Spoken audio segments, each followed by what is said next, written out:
Hi, Ted Morsey here doing a welcome video for my course in the Long Story and Novella. I think this is the very first class that I started teaching for Lindenwood way back when, around 2016 or so. And it's been through a few different iterations, but I just wanted to kind of quickly go over the texts that we're going to be looking at and maybe a little bit of the rationale behind the course, but obviously we'll be talking about all that kind of stuff as time goes on here. So my original thought with this course, and I think it's still true, is that oftentimes writers kind of start off, prose writers, fiction writers, start off writing short stories, wanting to eventually write longer works, novels, etc. But sometimes that can seem like a really far leap to go from writing a short story of a few thousand words to writing a full blown novel, which, depending on who you talk to, is usually in the 60,000 word range, maybe down to 50, maybe more than that. It, again, kind of depends on who you talk to. But anyway, that's still a big leap, even if we're only talking 50,000 words. And so part of the reason for this course, and really the original primary reason, was to look at these kind of in-between works as a way to see how one might sort of progress from writing just a short story. I don't mean to demean the form of art by any stretch of the imagination, but going from writing a short story of just a few thousand words to a full-length novel, there is this kind of in-between gray area, and that's where all these texts fall. Like I said, that was my original primary reason, but in the meantime, over the years, I think I've added to that in my own mind without necessarily ever articulating it, that I think the long story and the novella, which those are sometimes synonymous terms, uh, is a really important, vital art form in itself. And for a long time, the novella, particularly, had kind of a bad rep. Publishers didn't tend to want to publish novellas, especially by unknown or little known writers, because the presumption was, and maybe genuinely so, that the reading public preferred full length novels. They didn't want to deal with novellas, just didn't have an interest in that shorter form. But I think as our attention spans as a species have gotten shorter and shorter over time, and there's such a wide variety of ways that publishers are putting work out into the world in terms of printed material, digital material, etc., that the novella has made something of a comeback, and it's more of a sought after and more of a respected form than what it maybe was a decade ago, or certainly 2 decades ago.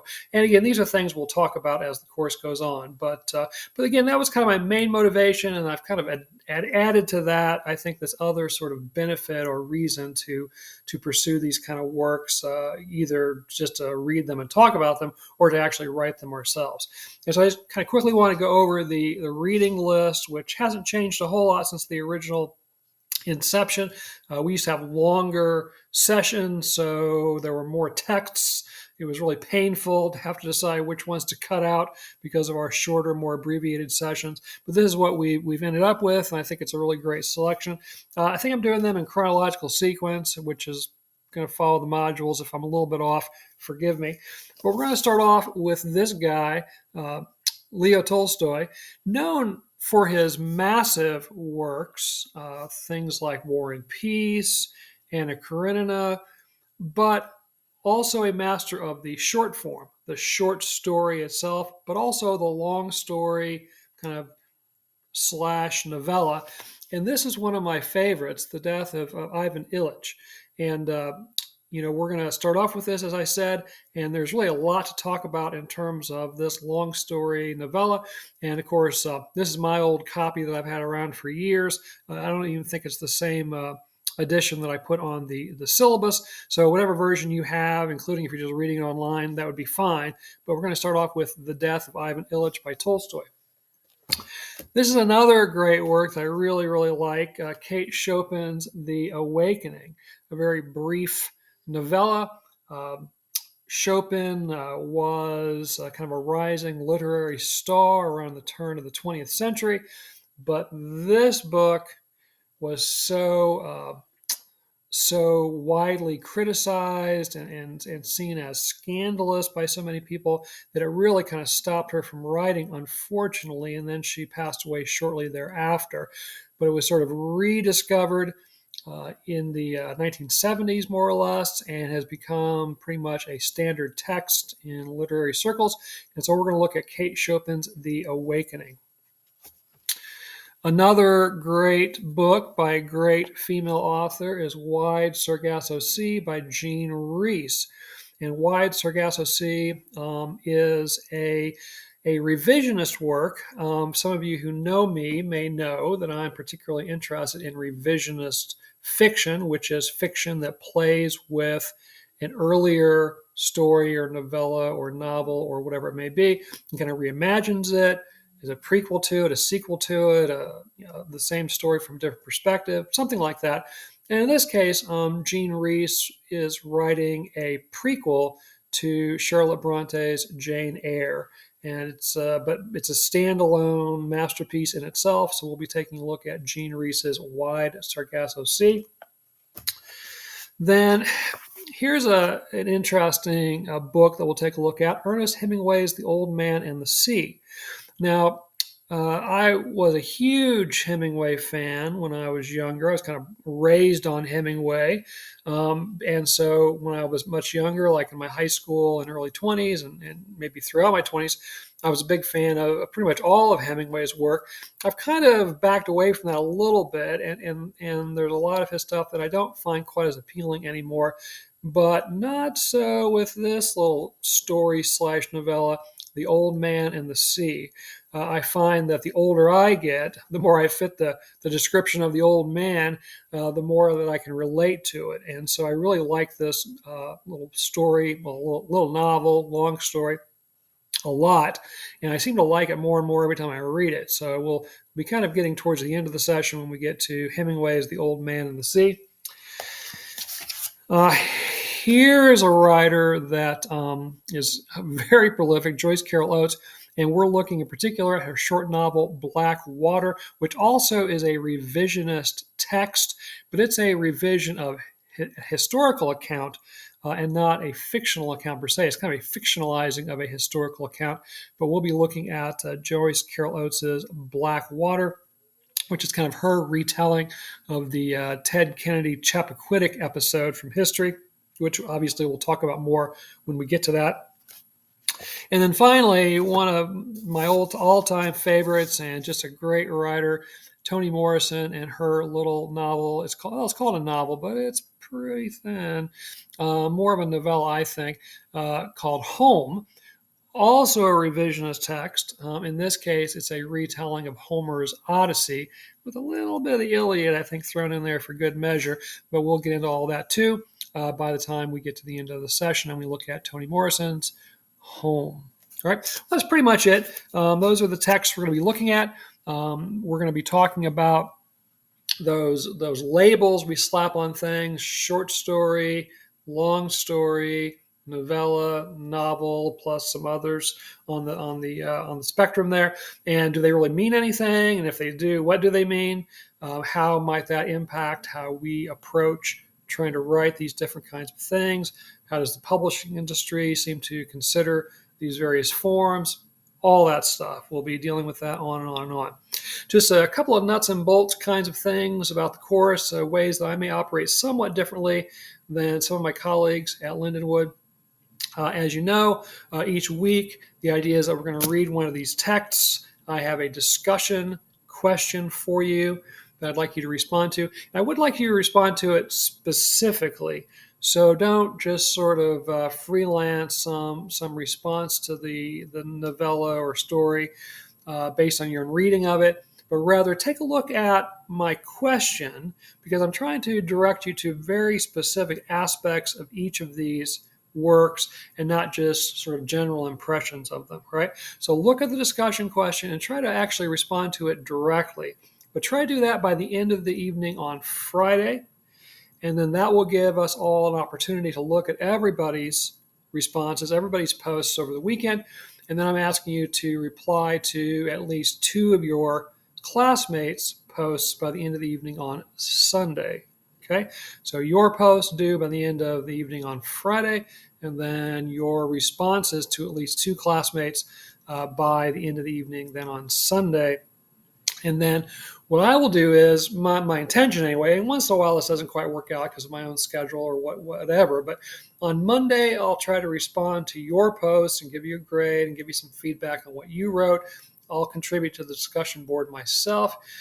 But then within a day or so, or maybe immediately, again, depending a little bit on my schedule, I'm going to post a couple of different things, but I'm going to post them via the announcements, not the discussion board, but the announcements. And I will be using the announcements board as everybody does, I presume, in the university, to actually just provide you with information from time to time, give you an announcement about something that's going on or you need to be aware of. But I also use them very specifically in a curricular way. And I'll post notes on, for example, home, or notes on the death of Ivan Illich, or whatever it might be. And here I will kind of share some of my thoughts, or maybe thoughts of other critics, other writers, whatever it might be, on the text that you had just read the previous week. So my purpose here is to try to kind of continue your thought process about that work. And again, I'll post these notes. I'll always call them that. And then I'll also ask you to please respond to them, if only briefly. So what I want you to do is to read the notes and then to put a very brief response if that's all you want to do. If you want to write something more, that's fine too. And largely just to sort of verify that you read the notes and kind of absorbed them, and here you have this kind of reaction to them. But it's also to continue the dialogue. Now, these notes on the announcements pages are not graded per se, and I'll explain what I mean by that in just a second here. It's sort of like informal class discussion if this were an in-person class where we're just kind of knocking ideas around about the stuff we've read, etc. So I just want you to respond. Again, only briefly is fine. If you want to expand on that, even better. But respond to it. Hopefully we can get some good chatter going amongst us. I'll kind of respond to your responses. Other people hopefully will jump on and respond to your responses. And you'll look at other people's and, we'll have this whole dialogue going. But we'll do that the week after based on these notes on Ivan Illich, on Wide Sargasso Sea, on whatever it might be. Right? Yet not graded exactly, but still a very important part of the course. And if you're not responding to the notes, you'll get kind of a friendly email from me or a friendly message from me that I've noticed the fact you're not really participating, and I really, really want you to. All right. And then also each week, in addition to the notes, I'll also post a video related to, again, Ivan Illich, Wide Sargasso Sea, Old Man in the Sea. There's kind of a sea motif at work here, if you've noticed. Blackwater. So the video will be something like this, something that I've made and I'm posting for you. And again, I'll ask you to give some kind of reaction to it. Again, it doesn't have to be very long. And again, it's not graded exactly. Here's what I mean by per se or exactly, etc. At the end of the session, you are going to do a final project. And part of that project will be to reflect back on the things we've read, the different texts that we've read, and so on. But I also would like for you to incorporate somehow or another information that you have gleaned or perspectives that you've gleaned from the announcements, either the notes or the videos or both, actually. And not all of them, obviously, but just something you've taken from them that you're able to kind of use to your benefit or kind of change your perception of something or whatever. So that's something I'll be looking for in the final paper. So in a sense, then, you will get kind of a grade, or at least that will be part of the grade you receive in the final paper. So don't ignore the notes, don't ignore the videos, and definitely participate in that, even though it's an ungraded part of the class. Quite honestly, a lot of students, when they do their evaluations at the end of the session, they say they got the most out of the kind of unstructured, informal notes and videos and the dialogue we engaged in during them. even more so than the reading material and the more, kind of formal graded discussions and so forth. Because we can get some really, really interesting ideas kicking around, sharing our thoughts, sharing our opinions, and so on. So definitely participate in the announcements threads, the notes, and the videos, and so on. All right. A couple last points here. I'm very uh, available to you if you want to communicate via other than just email and Canvas messaging. I am happy to talk with you on the phone. I know it's kind of quaint sounding, but nowadays, but some people like to have phone conversations. I tend to prefer Zoom conversations. I really like Zoom. I like to have that kind of face to face, even if it's a two-dimensional face, not a three-dimensional one. And if you have some questions or some concerns, or if you just want to chat, just want to talk a little literature, talk a little writing stuff, I'm happy to make myself available. Don't worry if we're wildly out of sync, time zone wise. I'm happy to get up early or to stay up late or whatever I need to do to facilitate a phone call or a Zoom conversation. So don't hesitate if you'd like to do that, just because you and I are hours and hours away from each other in terms of time zone. All right, I'm gonna leave it there. But I'm looking forward to working with you this session, and I hope that you get a lot out of it and enjoy the time that we spend together via the online course.